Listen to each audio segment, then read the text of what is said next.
Hi friends, இன்றைக்கி நம்ம ஒரு சூப்பரான ரெசிபி பண்ண போகிறோங்க. கத்திரிக்காய் தொக்கு.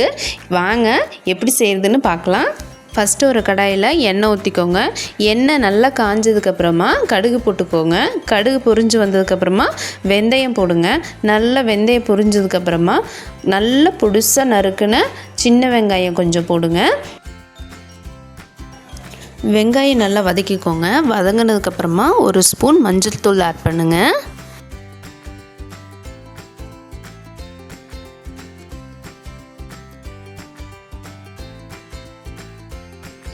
பாருங்கள், நல்லா வதங்கினதுக்கப்புறமா நல்லா நறுக்கின தக்காளி 2 ஆட் பண்ணிக்கோங்க. நல்லா வதக்கிட்டு கொஞ்சம் மூடி வச்சுருங்க. 2 மினிட்ஸ் அது குக் ஆகட்டும்.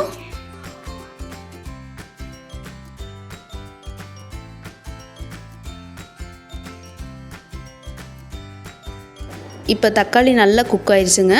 ஒரு ஸ்பூன் மல்லித்தூள், ஒரு ஸ்பூன் குழம்பு மிளகாய் பொடி ஆட் பண்ணிக்கோங்க.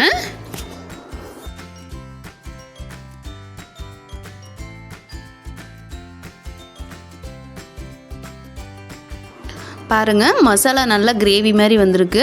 இந்த டைமில் கொஞ்சம் தண்ணி ஊற்றி 2 மினிட்ஸ் குக் பண்ண விடுங்க.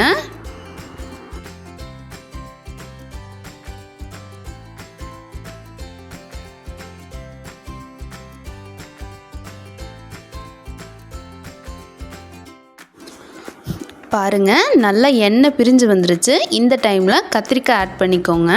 கத்திரிக்காயை கிரேவியில் நல்லா பிரட்டிட்டு உப்பு தேவையான அளவு ஆட் பண்ணிக்கோங்க.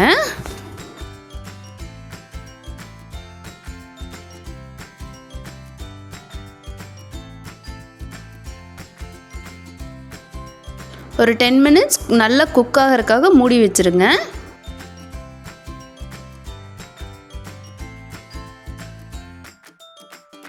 பாருங்கள், கத்திரிக்காய் தொக்கு ரெடி ஆயிடுச்சு. இப்போ கொத்தமல்லி போட்டுக்கோங்க. நல்லா பிரட்டி விடுங்க. சூப்பரான கத்திரிக்காய் தொக்கு ரெடிங்க. சாதத்துக்கெல்லாம் செம்மையாக இருக்குங்க. நீங்களும் ட்ரை பண்ணுங்கள். எப்படி இருக்குன்னு சொல்லுங்கள். பாய்.